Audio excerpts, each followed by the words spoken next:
ترسناکی، توفان بیشکست سپاره را. ای عشقی مرا نکرده باور، آن لحظه مرا به خاطر آور.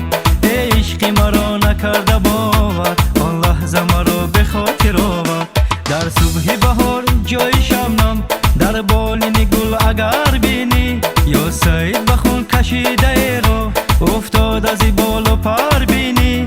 ای عشقی مرا نکرده باور، آن لحظه مرا به خاطر آور. ای عشقی مرا نکرده باور، آن لحظه مرا به خاطر آور.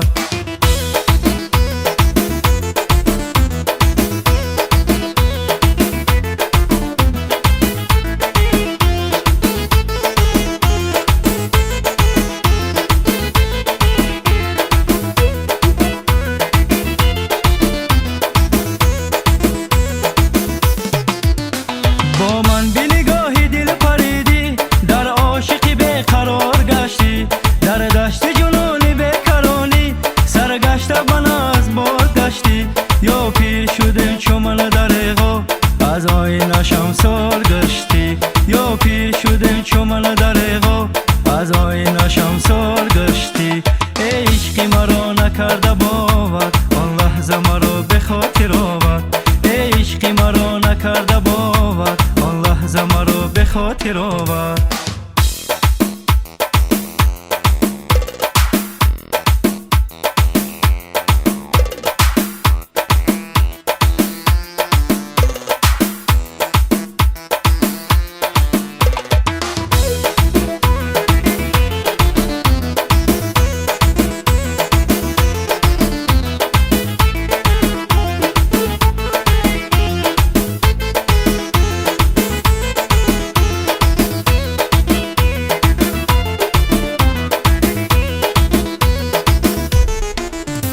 گفتی که همیشه یادی من باش، با یادی تو بودم همیشه.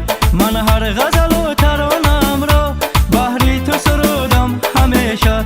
هر صبح رسد میان شیوه، از تحت دل دعات کردم. در قصری بلوری آسمان ها فریاد زنان دعات کردم. ای عشقی مرا نکرده باور، آن لحظه مرا به خاطر آور. ای عشقی مرا نکرده باور، آن لحظه مرا به خاطر آور. ای عشقی مرا نکرده باور، آن لحظه مرا به خاطر آور. ای عشقی مرا نکرده باور، آن لحظه مرا به خاطر آور.